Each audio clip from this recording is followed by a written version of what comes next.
المحترف الأولى من الدوري الجزائري. الجولة 25. الجمعة 10 ماي 2024.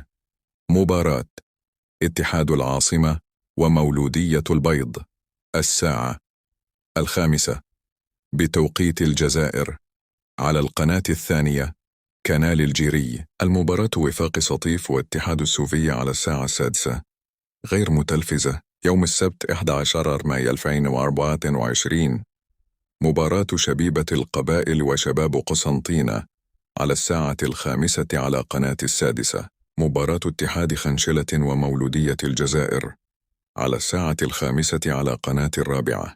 مباراة نجم مقرة وشبيبة الساورة على الساعة 5 غير متلفزة. مباراة نادي برادو وأولمبي شلف على الساعة 5 غير متلفزة.